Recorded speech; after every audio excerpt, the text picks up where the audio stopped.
I'm Faye Watt, and let's queer up the U.S. Save You. A big win for the LGBTQ community as court orders pride flag restored at Stonewall. The pride flag will once again fly over the Stonewall National Monument in the Village in New York, following a federal court order requiring the National Park Service to restore it within 7 days. The ruling comes after Lambda Legal and the Washington Litigation Group filed a lawsuit in the U.S. District Court for the Southern District of New York, challenging the flag's removal as unconstitutional and in violation of the Administrative Procedure Act.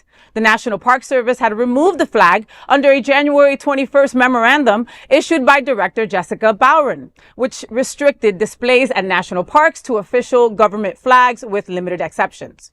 Plaintiffs argued that the pride flag qualifies under those exceptions due to Stonewall's historic significance as the birthplace of the modern LGBTQ rights movement.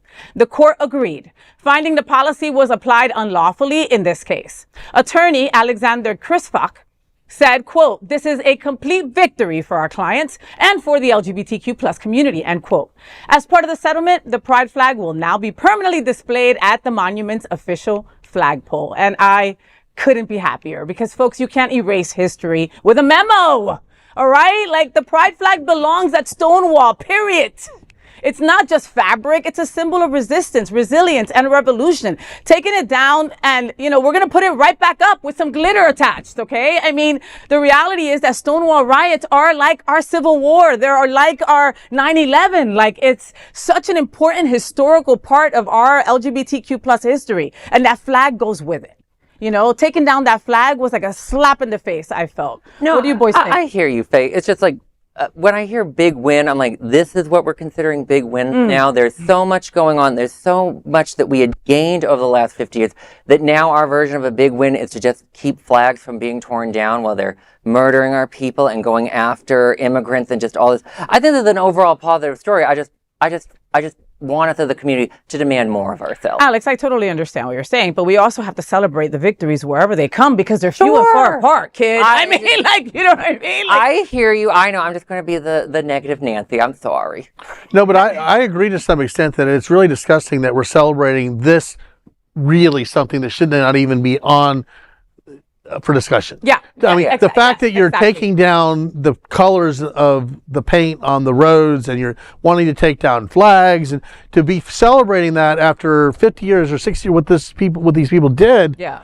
And that's our celebration today. It's like, wow. I mean, what's happened? Soon before you know it, we're going to be re-celebrating that we can get married again because we might lose it in the next 10 years. I mean, the celebrations, like Billie Jean King says, you're only one generation from losing it all. Yeah. Everything that you've gained, if you don't have a generation of people like you, fighting, and you're right, every win you got to celebrate because a win creates momentum, and never underestimate the need for that momentum.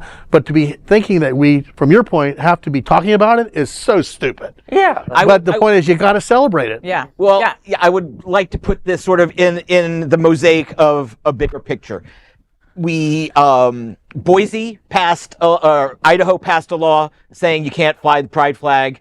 And so Boise wrapped up all their flag poles in the rainbow color. Miami Beach Pride this last weekend took the literal rubble of the crosswalk that was destroyed by FDOT and reassembled it just feet from where it was.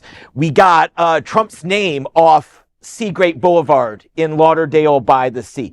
These are small things, but I think when we report them like something like this, it seems small. And yes, it's a fight we shouldn't have to be fighting. But we need to look after another year of Trump where we are. The tide is slowly turning because of our activists, our people at Equality Florida and HRC, putting through all these things, never giving up the fight that we don't see. So if nothing else, we do this story to give people their flowers. And when we look at it from a little wider view, I really think this is a good thing because we're celebrating the wins that are coming. And they're coming more and more. And never underestimate the need for everybody that's sitting home watching this that says, what can I do? Yeah. There is so much that you can do, and every little bit helps because we don't have the luxury now of taking a break this next generation, or we're going to grow old going, man, we had it there for a while. What in the world happened? So we And should just we're feeling it already. We're feeling it. We feel like we're making a comeback. Why are we feeling like we're doing a comeback? It's too bad. I hear it's just the only thing I'll say is just I hear you on the victories. I just want to make sure they don't turn into distractions from the bigger fight that are happening. That makes sense too. Oh, because we've got so many other distractions, okay, that are doing that already, you know? Well, there is no other queer nonprofit media platform like this in the entire world. Support our LGBTQ stories by sharing them and subscribing to Queer News Tonight.